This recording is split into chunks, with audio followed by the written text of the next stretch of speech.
So today was Sony's big day to show off what's coming out on the PlayStation 5 in the near and far future. Now, while the PlayStation 5 looked to have a stellar lineup of 2021 games with God of War Ragnarok, Horizon Forbidden West, and Gran Turismo 7, all of these games slipped until 2022 or beyond. So what was there going to be new at this event? What were we going to get deeper looks at? Well, the event just wrapped up, and for the most part, I really enjoyed this event overall, but there definitely was one major problem with it. So in this video, we're going to talk about my reactions to the event, talk about what games were showcased, and talk about what the problem was with this event. So if this is your first time on the channel, welcome. Be sure to hit that subscribe button. Be sure to like and share the video as well. But without any further ado, let's talk about the PlayStation 5 showcase today and what it was all about. So we got some really weird long intro with people who look like they belong in Watchdog Legions, which, I mean, judging by this, you could kind of tell what I mean by that. It was fine. I guess it was to hype up the PlayStation showcase event, but it was just kind of pointless. I don't like starting out events like this. I feel like you should just start out with, oh, I don't know, a game or something like that. And then right after that, we had Lion Jim Ryan starting things off with some mumbo jumbo thanking people for supporting Sony. Like, that's cool, but it took 5 minutes to get the presentation really sort of started, and then we started to get a look at the game. So if you watch it back, the first 5 minutes, you can go ahead and skip it and then hop right into the games. And the first game that was announced was something that we have heard a lot of rumors about, but now it has been confirmed, and that is a Knights of the Old Republic remake is coming out on the PlayStation 5. They kind of made it seem like this could potentially be an exclusive. I'm not quite sure, but they definitely sort of gave it that vibe. There wasn't much happening in the CGI trailer, you know, just sort of a little reveal and announcement, but still cool to see this game. You know, I enjoyed this game. I wasn't a huge fan of the combat of it, so hopefully they make the combat a little bit more action orientated, and then I would probably want to check out this game again. It's a really fun game and a really good game. The next game was a new game called Project Eve. At least I believe it was a new game, and this game looked absolutely awesome. It was a really cool looking action game, and I really got some sort of Bayonetta vibes from it because of the large set pieces, the bosses, and a fast combat system. Now there's also going to be a character leveling system within the game as well, and there's some really pretty graphics with this game. I thought this game was one of the nice surprises of this show, and it was something that I was definitely very interested in. However, we did not get a release date or a release window for this game. So maybe 2022, maybe 2023, like, it's just kind of up in the air, but what I saw from this game was definitely very impressive.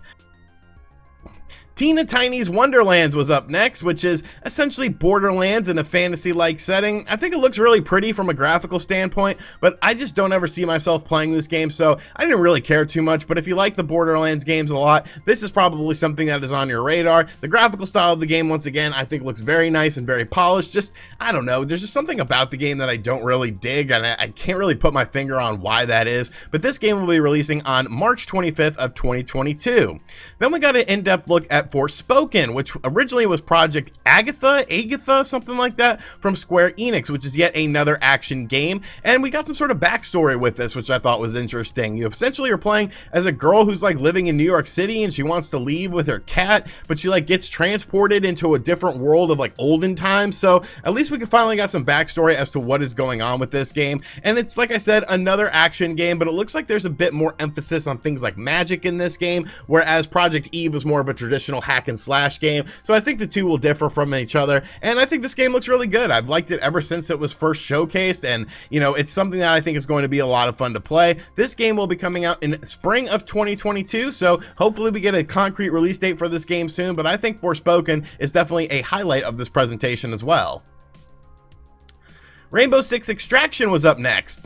I don't have an interest in this game prior to this event, as we saw it a lot at E3, and I was just kind of like, okay, you know, this presentation isn't doing anything to change my mind, but you might want to take down aliens in a Rainbow Six setting. Poor Tom Clancy, man. He's got to be rolling over in his grave to see what Ubisoft is doing with the Tom Clancy name and the Rainbow Six name. Because if you ever read any of his books or anything like that, there weren't any aliens or anything like that. This game will be releasing in January of 2022, and it's definitely a skip for me, but it might be something you're interested in.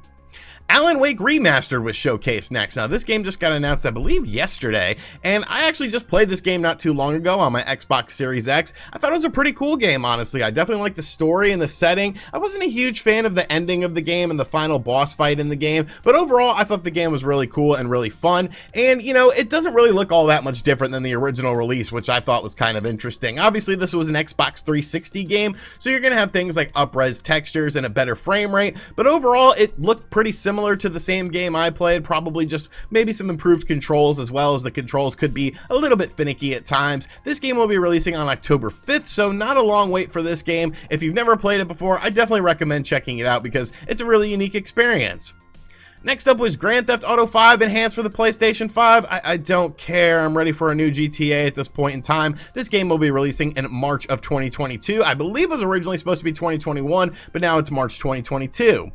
Ghostwire Tokyo was also involved in this presentation, and honestly, it's been a little while since we have seen this game. I think I liked what I saw from it. It definitely looks pretty, but I still don't really get the combat system in the game. Like, it's first person, but like you use your fingers, and it's like magic-y and stuff like that. I'm not quite sure I'm sold on the combat of the game, but I definitely like the presentation that it has, because it sort of has this Japanese horror aesthetic to it, which I think is really cool. Downtown Tokyo, lots of lights and things of that nature. So I thought from a graphical perspective, it definitely looks interesting. I definitely need to see a little bit more of the combat and maybe just get a more in-depth explanation as to how the combat works. No release date or release window for this game, so we don't know what's up with it. It was originally supposed to be a 2021 game, but it'll be coming out sometime in the future.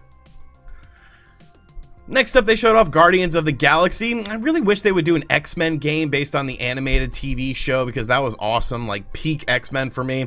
And I don't know, I'm not a huge Marvel fan, so I'm probably not the best person to judge this game. I thought it looked all right. The little raccoon dude is cool. I don't know his game. The humor seemed pretty decent, I guess. I don't know. I'm just not super interested in this game, but maybe you are if you want to team up with some friends and take down various Marvel characters. The game will be releasing on October 26th, so not too long of a wait for that. We got our first look at some Blood Hunt gameplay, which I believe was the final game that we saw at E3 for Xbox, which was just a cinematic trailer, and we got a little glimpse of the gameplay in this game. Looks like a vampire game taking place in a big city. You're taking out different enemies with a different variety of characters, all with strengths and weaknesses, and different abilities in order to take out different enemies. It has a 2021 release. I think it looks alright. You know, I kind of like the Dracula 2000 vibes from it. I think that movie is criminally underrated. Like, people hate it, but like the plot twist at the end was like so good. Like, it just sort of made sense for Dracula to be, well, what the plot twist is of that. Go watch that movie if you haven't yet. Deathloop was the next game, and holy hell, man, how much of this freaking game do I have to see? I feel like I've watched a million trailers on this game. I have not been interested in this game since the first time it was shown off, and nothing has changed my interest in this game. Now, you might be interested in it, and that's cool, but for me, I don't care. Like, I'm just glad this game is coming out very soon. It'll be releasing on September 14th, because I'll never have to see another trailer for this game again. I get what the mechanic is. I understand what's going on. But I guess it is Sony's big holiday title for this year, since Horizon Forbidden West slipped to 2022. So it's like their big exclusive game, at least a timed exclusive. So I understand showing it off, but I'm good on that. And then there was some weird Radiohead thing next. I don't care. Next up was a game called Ticha. They said it, but I didn't really write down how it was said. And I don't know why I said it like Ticha. But yeah, I actually kind of like this game. You know, at first it has sort of that, you know, younger aesthetic to it as far as a visual standpoint is concerned. I guess you could say it looks like a Nintendo game, but the gameplay loop is actually pretty interesting in this game, because it reminds me of yet another Nintendo game of Geist. Basically, you play as this girl who can like go into the bodies of animals and take over them, much like you could do that sort of thing in Geist, and it allows you to do things like solve puzzles. It's an action-based game, a story-driven narrative. I don't know, I think it looks kind of interesting, and I like the fact that it has that little Geist mechanic to it, because I love Geist. I think it's an underrated thing, and this game, Ticha, could end up being really cool. Uncharted is coming to the PlayStation 5 with Uncharted Golden Abyss Remastered. Now, this game originally came out on the PlayStation Vita. I don't believe it was ever ported to any other system, so I never got around to playing this Uncharted game. But now it's coming to the PlayStation 5. No release date or release window for this game or anything like that, but I'm definitely interested in it. Like I said, I never played this game because I didn't have a Vita at the time it came out, and I never really got super into the Vita, so a definitely cool game that I think will surprise a lot of people and hopefully will come out sooner rather than later. Then Herman Holst was up next to hype up what PlayStation Studios are doing, and then we got a look at the games. The first game is something I was very excited for, and this goes completely against everything I always say. I hate CGI trailers. This wasn't even like a CGI trailer. It was literally just like a little teaser, but it's a Wolverine game from Insomniac, and Wolverine is awesome. Look, they better have the yellow and blue and the yellow and brownish costume in like the old 90s stuff, because that'll set this game off for me. It's obviously going to be a story-driven game, but I definitely think Wolverine is like the coolest X-Men character as far as, you know, the X-Men are concerned. So definitely very cool. Hopefully other X-Men will be in this game as well in some capacity. We didn't even really get a look at Wolverine, but I'm very excited for this. No release date or release window. Like I said, we didn't even get like any real sort of gameplay or anything like that, but definitely something to look forward to. Gran Turismo 7 got a deeper dive into the game with various cars and gameplay for the game. Now, I am a fan of this franchise, and I thought the game looked spectacular in terms of the visuals, and it really always does for the most part. Like, some of the best looking PS2 games were games like Gran Turismo 4. I thought the night races looked really good as well. It doesn't really look like it deviates too much from the Gran Turismo formula, but I don't think that's a bad thing. It's always been sort of a racing simulation style game, so I think it's going to cater to that audience. We didn't get an update on a release date or release window for this game, but it's definitely nice to see Gran Turismo 7 is coming along.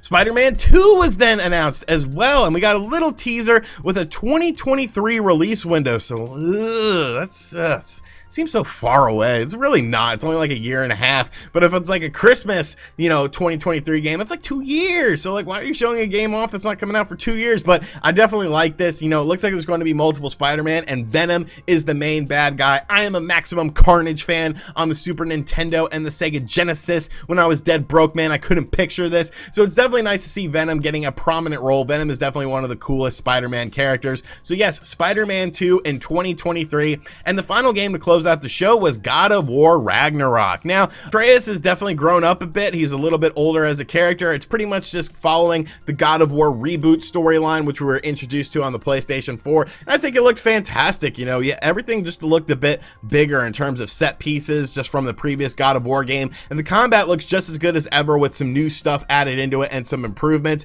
It really looks like a direct sequel of God of War, and I think that's a good thing because, you know, that's the way that they want to bring the franchise in. That game was the most successful selling God of War game thus far, so it's obviously working with a deeper story narrative. Of course, they're trying to find Loki and his hammer. There's a little teaser about that in this as well. I definitely like the visual style of the game. It definitely sticks with the same sort of motifs that we saw in the original God of War reboot, so just overall a very impressive game, but kind of surprising there was no release date or no release window for this game. So we saw a lot of games at this presentation, which is a very good thing in my opinion. Games like Spider-Man 2, Uncharted Golden Abyss remake. Of course, we got games like the Wolverine announcement, Project Eve, God of War Ragnarok. So then what was the problem with this? Because overall, I was pretty impressed with most of the games that I'm at least interested in. I thought they did a great job of presenting these games and making me excited for them.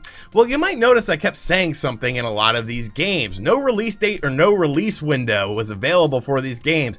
And that's something that kind of bothers me, because right now when it comes to Sony, my biggest problem with them is the fact that they said games like God of War Ragnarok, Horizon Forbidden West, and Gran Turismo 7 were all coming out in 2021, and I think we all know damn well by now that these games were never intended for 2021. So to have these games be shown, at least 2 of the 3 games at this event with God of War Ragnarok and Gran Turismo 7, and you still don't have an update or a release window for these games as far as the release is concerned of them, it definitely makes me question when these games are coming out. Why would Spider-Man 2 get a release window of 2023? Does that mean games like God of War Ragnarok and Gran Turismo 7 are also going to be 2023 games? I would figure if those games are coming out before those games, you would have said it. So I don't know. That's definitely a bit spooky to me right now. You know, I'm not a huge fan of Jim Ryan and whatnot, so I really don't believe anything he says to begin with, but that was something that definitely stuck out to me. And I think that was the big problem, is that a lot of these games, at least the more interesting games, it doesn't look like we're going to be playing these games anytime soon, which is definitely a little bit of a disappointment. But you can't question the game quality, because I think, you know, when you're talking about Insomniac doing a Wolverine game, like, that's going to be something very special. Of course, Spider-Man 2 is going to be something very special. I think Project Eve is going to surprise a lot of people. Same thing with games like Forspoken and whatnot. So the future of the PlayStation brand definitely looks very bright. It's just, when are we going to get to experience that future? When do we get to play these games on our PlayStation 5? Because it looks like it won't be really anytime anytime soon. But those are my thoughts on the PlayStation presentation today. Overall, definitely enjoyed it, but definitely a little bit leery about the lack of release windows for a lot of these games. So let me know what you thought about everything in the comments section down below. And as always, guys, thank you for checking out this video. If you are new to the channel, be sure to hit that subscribe button. Be sure to like and share as well. And as always, I'll catch you guys on the next one. Later.